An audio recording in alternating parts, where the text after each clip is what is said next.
Voici le meilleur moyen de réduire son risque en trading et en bourse. Cette vidéo est très importante parce que vous allez comprendre comment bien placer un stop loss, mais pas que ça. Vous trouverez des tas d'informations sur internet pour bien placer un stop loss, mais je vais vous montrer quand il vaut mieux trader pour réduire votre risque et où placer le stop loss. Vous êtes sur la chaîne Trading Attitude, la seule chaîne bourse et crypto sans blabla qui vous aide à devenir indépendant en trading en maîtrisant l'analyse technique. Si vous êtes nouveau ici, abonnez-vous pour ne rien rater. Tout le monde pense qu'il faut acheter au plus bas et il y a effectivement des stratégies d'achat dans des situations que j'appelle des fins de creux. Alors, tout le monde connaît les doubles creux, donc c'est un pattern chartiste qui se représente comme ça. Les prix font au plus bas, ils remontent, ils font un nouveau plus bas à peu près au même niveau et ils repartent. Une tactique habituelle, c'est d'entrer à ce niveau-là quand les prix cassent ce pic-là et on met le stop loss à ce niveau-là. Il y a des variantes à ce double creux, par exemple le creux en W qui aurait une forme comme celle-ci, ça représente un W. Les cours descendent un peu plus bas dans le deuxième creux et cassent le précédent plus haut et on entre par ici, le stop loss est placé ici. Une autre variante, c'est celle-ci avec un creux qui est au-dessus du précédent et le stop loss, lui, il est un peu moins loin, il est à ce niveau-là. Entre l'entrée et le stop loss, il peut y avoir pas mal de points. Après, on a le cas des triangles, par exemple. On a des patterns comme les triangles. Voilà, par exemple, un triangle comme celui-ci. Les cours sortent par ici, et là encore, on est vers la fin du triangle. Le stop loss est ici, mais il pourrait sortir plus tôt, et on aurait un stop loss un peu plus loin ici. Donc il y a une certaine distance là. De plus, quand on est dans un creux comme ça, que ce soit un W ou un triangle, il y a une certaine incertitude. On n'est pas sûr que les cours vont vraiment remonter. Et notamment, parfois, il y a des pullbacks. Le stop loss un peu éloigné permet justement de gérer ces pullbacks. Mais ce n'est pas la meilleure solution. Regardons un exemple concret, donc sur le CAC 40, en daily. J'ai dessiné un triangle, c'est plutôt un wedge. On voit apparaître un creux en W ici, c'est la variante 2. Variante 1, variante 2, c'est absolument pas codifié, c'est ma codification à moi et qui est propre à cette vidéo seulement.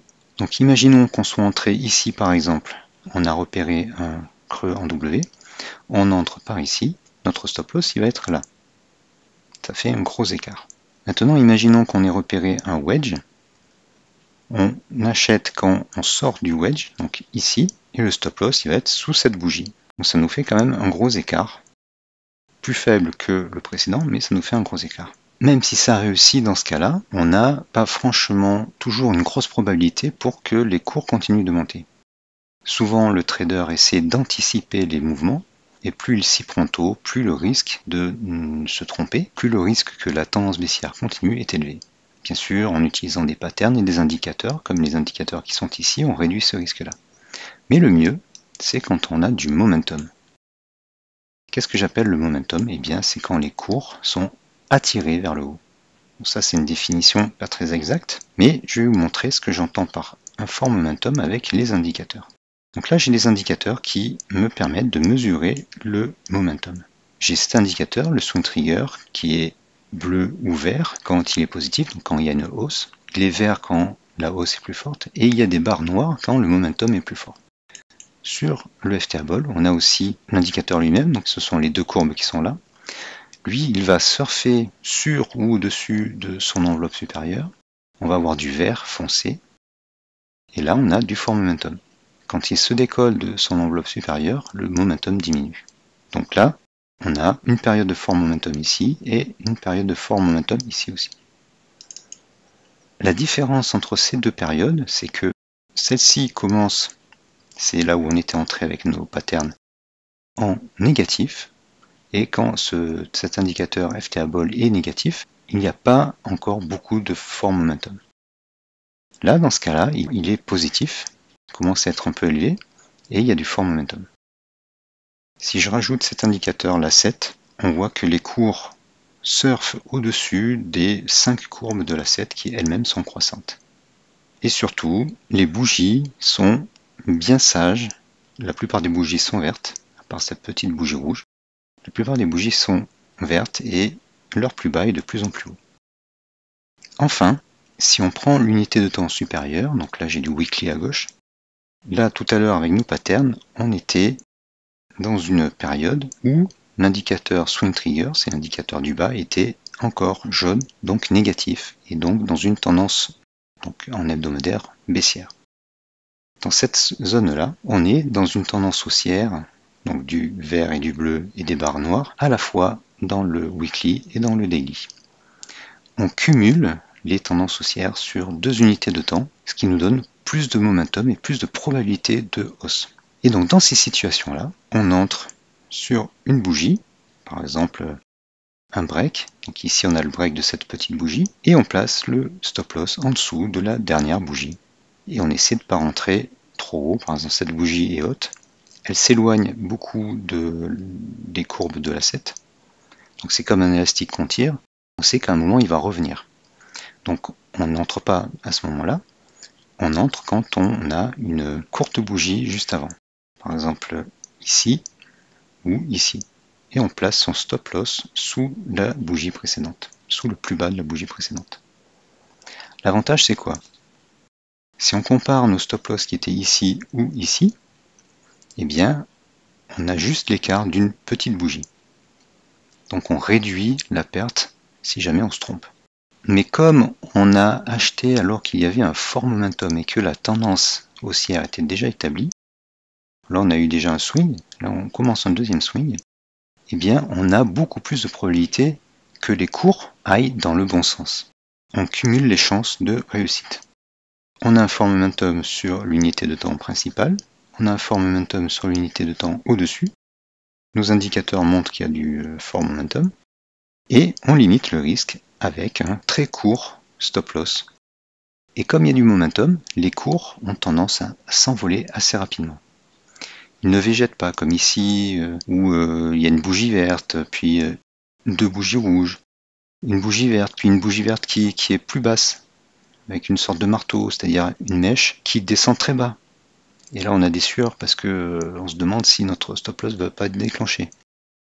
On a un marteau qui est mal situé puisqu'il est en haut. Ensuite on a un doji, un autre doji ici. Voilà, c'est plein d'incertitudes.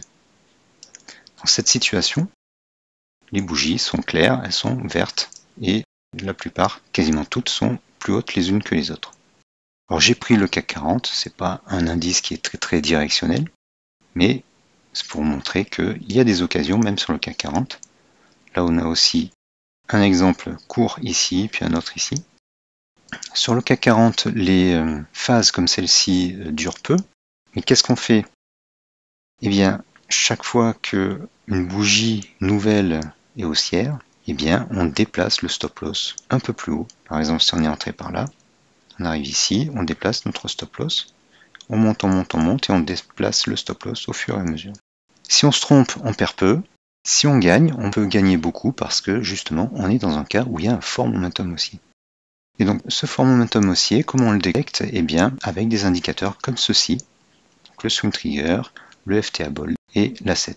Bien sûr, vous pouvez utiliser vos propres indicateurs. Il y a plein d'indicateurs qui sont efficaces. Méfiez-vous des oscillateurs. Il vous faut des indicateurs qui vous montrent à la fois la tendance haussière, mais aussi un swing haussier dans une tendance haussière. Moi, j'ai développé ces indicateurs. Ils sont très efficaces dans ce rôle-là, pour trouver les creux aussi. Quand on passe, par exemple, d'une zone rouge à vert, on a un creux, qui est à peu près, la fin du creux est à peu près ici. Là, on a une autre fin de creux, là encore une autre. On a aussi les passages de couleurs jaune et rouge, vert, bleu et vert sur le swing trigger. Et vous pouvez aussi utiliser vos propres indicateurs. Voilà, donc voici comment réduire drastiquement votre risque en trading, limiter la longueur de votre stop loss et surtout, ça c'est rendu possible parce que vous allez entrer dans un mouvement qui a un fort momentum haussier. Un momentum haussier sur l'unité de temps principale, mais aussi sur l'unité de temps supérieure. Acheter dans du fort momentum, ça fait peur à beaucoup de traders. C'est pour ça que j'ai développé cet indicateur FTA Bold et que j'ai appelé les zones en vert les safe zones. La safe zone, c'est une zone où la probabilité de hausse est forte. La couleur vert foncé indique les zones de fort momentum et quand les deux courbes de l'indicateur FTA se détachent de l'enveloppe, ça veut dire que le momentum diminue. Et donc il est temps de faire attention et de sortir si les cours semblent se retourner. Sans un indicateur comme celui-ci, c'est normal d'avoir peur d'entrer dans ces zones de fort momentum. Mais avec un indicateur comme celui-ci, eh bien vous avez un guide visuel qui sera toujours là pour vous et qui vous dit quand il est relativement sûr d'entrer. Vous avez aussi le swing trigger avec des barres qui sont bleues ou vertes. Vous voyez que ça correspond à peu près à la période de hausse, là aussi. Les barres noires indiquent là où il y a le plus de momentum haussier, quand elles sont positives bien sûr. Et vous voyez qu'à la fin, elles diminuent, puis elles disparaissent. Et là, il est temps de ressortir parce qu'on risque d'avoir une correction. Et d'ailleurs, là, elle passe négative.